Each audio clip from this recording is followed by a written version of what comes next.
નમસ્કાર મિત્રો, DG education YouTube ચેનલમાં તમારું સ્વાગત છે। મિત્રો, તાજેતરમાં ગુજરાત રાજ્યના જીએસઆરટીસી નિગમમાં હેલ્પરની ભરતી આવેલી છે અને તેમાં ફોર્મ પણ ભરાઈ ચૂક્યા છે। હવે આપ સૌના મનમાં કેટલાક સામાન્ય પ્રશ્નો હશે, જેમ કે લેખિત પરીક્ષામાં બેસવા માટે મેરિટની ગણતરી કેવી રીતે થાય છે, લેખિત પરીક્ષાનો સિલેબસ શું હશે અને ખૂબ જ અગત્યનો પ્રશ્ન કે લેખિત પરીક્ષા માટે મેરિટ કેટલું રહેશે। તો મિત્રો, આ વિડીયોમાં આપણે આ ત્રણેય પ્રશ્નો વિશે વિગતવાર ચર્ચા કરીશું। તો ચાલો મિત્રો શરૂ કરીએ।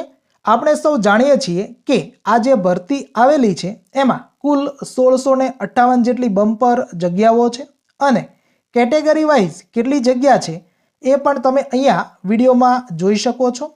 આગળ તો ફાઇનલ મેરિટ કઈ રીતે થશે, તમારું સિલેક્શન કઈ રીતે થશે એની પહેલાં થોડી વાત કરી લઈએ। તો આઈટીઆઈમાં જે તમારે ટકા આવેલા છે એ ટકાને 55% લેખે જે છે એ ગણતરી કરવામાં આવશે અને જે તમારું મેરિટ બનશે એ ગણતરીમાં લેવામાં આવશે। સાથે તમે એપ્રેન્ટિસ કરેલું હશે તો એમાં તમારા જે ટકા આવેલા હશે એના 15% લેખે જે છે જે માર્ક બનશે એ પણ તમારા ધ્યાનમાં લેવામાં આવશે અને આ બંનેના આધારે તમે લેખિત પરીક્ષા માટે એલિજિબલ છો કે નહીં એ નક્કી કરવામાં આવશે। જો તમે એલિજિબલ થઈ જશો તો લેખિત પરીક્ષા આપશો અને લેખિત પરીક્ષામાં જેટલા તમારે માર્ક આવે છે એને 30% લેખે જે તમારા માર્ક થશે, જે તમારા ગુણ થશે એ ત્રણેયનો સરવાળો થશે અને જે તમારા ટોટલ માર્ક થશે એ તમારું ફાઇનલ મેરિટ ગણવામાં આવશે।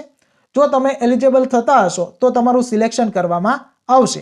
હવે આ જે વાત છે આપણે એક કેસ દ્વારા સમજીએ। જેમ કે કોઈ એક તાલીમાર્થી છે, એણે આઈટીઆઈ કરેલું છે અને આઈટીઆઈમાં એને 70% આવેલા છે। તો લેખિત પરીક્ષા માટે એના જે 70% છે એના 55% લેખે જે ગુણ હશે એ મુજબ એનું મેરિટ તૈયાર થશે। તો 70ના 55% એટલે 38.5 માર્ક થશે અને 38.5 માર્ક લેખે એની કેટેગરીમાં એ એલિજિબલ હશે તો એ તાલીમાર્થી છે એ લેખિત પરીક્ષા આપી શકશે। હવે ફાઇનલ સિલેક્શન માટે મેરિટ કઈ રીતે તૈયાર થશે તો કે 38.5 માર્ક એના ઓલરેડી જે ટકાવારી લેખે છે એ તો છે જ તે। હવે એ જે લેખિત પરીક્ષા આપે છે એમાં જે એને માર્ક આવે એના 30% ગુણ જે છે એનો સરવાળો કરવો પડે। તો 38.5 આપણે એવું ધારીએ કે કોઈ તાલીમાર્થી છે એને લેખિત પરીક્ષામાં 70 ગુણ આવે છે તો એના 30% ગણતરી કરવી પડે।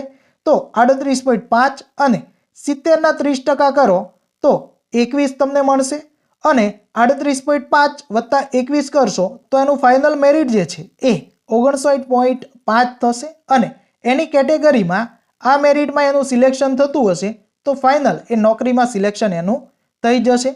હવે આપણે એક બીજો કેસ સમજીએ કે જેની અંદર કોઈ તાલીમાર્થી છે એણે આઈટીઆઈ કરેલું છે અને સાથે એપ્રેન્ટિસ પણ કરેલું છે। તો એણે જે આઈટીઆઈ કરેલું છે એમાં એવું ધારીએ કે એને 70% આવેલા છે તો 38.5 ગુણ એના ઓલરેડી થાય છે। હવે એને એપ્રેન્ટિસ કરેલું છે એમાં પણ એને 70% આવે છે તો એપ્રેન્ટિસ જે છે એના 15% ગુણ છે એ તમારે લેવાના છે। તો 70ના તમે 15% કરશો એટલે તમને 10.5 માર્ક મળશે। તો લેખિત પરીક્ષામાં બેસવા માટે એની પાસે આ 38.5 અને 10.5 એ બંને જે માર્ક છે એનો સરવાળો કરશો એટલે એનું મેરિટ જે છે એ 49નું બનશે અને કેટેગરી વાઇઝ આ તાલીમાર્થી જો એલિજિબલ હશે તો એ લેખિત પરીક્ષામાં બેસી શકશે અને ફાઇનલ સિલેક્શન માટે આ એના 49 માર્ક અને એને જે લેખિત પરીક્ષામાં માર્ક આવે છે એના 30% લેખે, દાખલા તરીકે એને 70 ગુણ આવ્યા તો 49 પ્લસ 70ના 30% એટલે 21 તો એનું ફાઇનલ મેરિટ જે છે એ 70નું બનશે અને જો કેટેગરી વાઇઝ એનું મેરિટ બનતું હશે તો એ જે છે એ ફાઇનલ એનું સિલેક્શન કરવામાં આવશે। તમારે કેટલા ટકા આવેલા છે, તમે એપ્રેન્ટિસ કરેલું છે તો અહીંયા જે આપણે 70%ની ગણતરી કરી છે ત્યાં તમારી ટકાવારી મૂકીને તમે ગણતરી કરીને તમારું મેરિટ છે તમે જાતે ગણી શકો છો। હવે આગળ વાત કરીએ તો લેખિત પરીક્ષામાં સિલેબસ કેવો હશે તો સામાન્ય જ્ઞાન છે, ગુજરાતનો ઇતિહાસ છે, ગુજરાતની ભૂગોળ છે અને ગુજરાતના વર્તમાન બનાવો છે એના 30 ગુણ હશે, ગુજરાતી વ્યાકરણના 5 ગુણ છે, અંગ્રેજી વ્યાકરણના 5 ગુણ છે, લાયકાતના વિષયને લગતા જે ટેકનિકલ પ્રશ્નો છે એ 50 માર્કના પૂછવામાં આવશે અને કમ્પ્યુટર જે છે એના 10 પ્રશ્નો તમને પૂછવામાં આવશે. કુલ 100 ગુણનું છે એ પેપર હશે અને 2 કલાકનો તમને સમય આપવામાં આવશે. તો હવે આપણે લેખિત પરીક્ષા માટે કેટલું મેરિટ રહેશે એની વાત કરીએ. તો જે તે ટાઈમે 2021-22ની અંદર જે હેલ્પરની ભરતી આવેલી હતી એની અંદર જગ્યાઓ ઓછી હતી, જ્યારે અત્યારે જે ભરતી આવેલી છે એમાં જગ્યાઓ જે છે એ ઘણી બધી વધારે છે, 1658 જેટલી છે. એટલે સામાન્ય રીતે વાત કરીએ તો 2022 પછી 2023માં અમુક તાલીમાર્થીઓ જે છે એમણે આઈટીઆઈ પાસ કર્યું હશે, 2024માં અમુક તાલીમાર્થીઓએ આઈટીઆઈ પાસ કરેલું હશે, પણ 24માં જેણે આઈટીઆઈ પાસ કરેલું હશે એણે એપ્રેન્ટિસ પાસ કરેલું હશે નહીં. તો મેરિટ કેટલું રહેશે લેખિત પરીક્ષા માટે એ જોઈએ. તો કે હેલ્પરની ભરતી માટે જ્યારે 2021-22ની જે ભરતી હતી એની અંદર જનરલ માટે 52.698 જેટલું મેરિટ હતું. આ વખતમાં જગ્યાઓ વધારે છે એટલે 45 આજુબાજુ કે 45 થી 50ની વચ્ચે જનરલ કેટેગરીનું મેરિટ છે એ રહી શકે છે. અને જે કોઈ પણ મહિલાઓ છે જે આની અંદર એલિજિબલ હશે આ પરીક્ષાની અંદર, એ લગભગ તમામ જે મહિલા છે એ મારા ખ્યાલથી લેખિત પરીક્ષા માટે સિલેક્ટ થઈ જશે. તો ફિમેલ કેટેગરીમાં હોય અને ફોર્મ ભરેલું હોય તો લેખિત પરીક્ષા માટે છે એ તૈયારી ચાલુ કરી દેવી. આગળ વાત કરીએ તો કે ઈડબ્લ્યુએસ કેટેગરીની અંદર 41.954 જેટલું મેરિટ હતું. તો આ વખતમાં આ મેરિટ પણ ઘટી શકે છે, કારણ કે ઈડબ્લ્યુએસમાં ઘણી બધી વેકેન્સી છે, સંખ્યા જે છે એ વધારે છે ભરતીની અંદર. તો 35 થી 40ની વચ્ચે જે છે એ ઈડબ્લ્યુએસનું મેરિટ જે છે એ રહી શકે છે એવી શક્યતા છે. આ કોઈ ફાઇનલ આંકડો નથી, પણ એક અંદાજો છે. તમે શારીરિક અને શૈક્ષણિક રીતે પછાત વર્ગ ઓબીસીની વાત કરો તો એની અંદર 49.293 જેટલું મેરિટ હતું. તો આ મેરિટ જે છે એ પણ 45 કે 45 કરતાં નીચે એટલે કે 40 થી લઈને 45-46ની વચ્ચે છે એ રહી શકે એવી પૂરેપૂરી શક્યતા છે. અનુસૂચિત જાતિની વાત કરીએ તો એની અંદર 50.684 જેટલું મેરિટ હતું.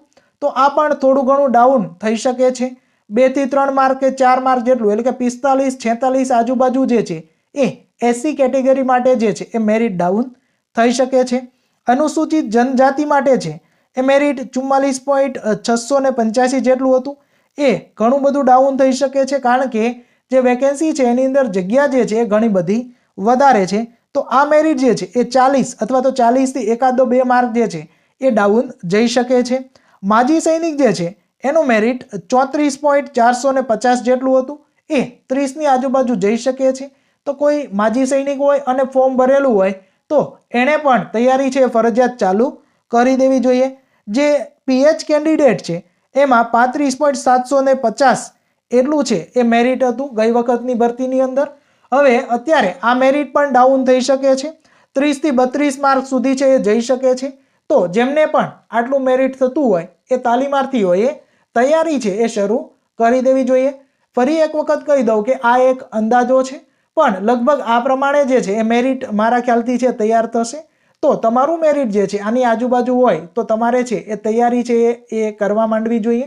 અને મેં તમને જે નીચેનો આંકડો કીધો એનાથી પણ તમારું નીચેનું મેરિટ થતું હોય, 2-3 માર્કનો ફરક પડતો હોય તો પણ તમારે તૈયારી કરવી, કારણ કે મેરિટ ડાઉન થઈ શકવાની પૂરેપૂરી શક્યતા રહેલી છે. ઓકે મિત્રો, તો આની અંદર જે છે આપણે જે ખૂબ અગત્યના તમને મનમાં હોય એ પ્રકારના 3 પ્રશ્નો છે એની ચર્ચા કરી. તમારે કોઈ અન્ય માહિતી જોતી હોય તો તમે કોમેન્ટમાં છે જણાવી શકો છો. તમને આના વિશેની ચોક્કસથી માહિતી અમારી ચેનલની અંદર છે એ મળી રહેશે. Thank you for watching friends.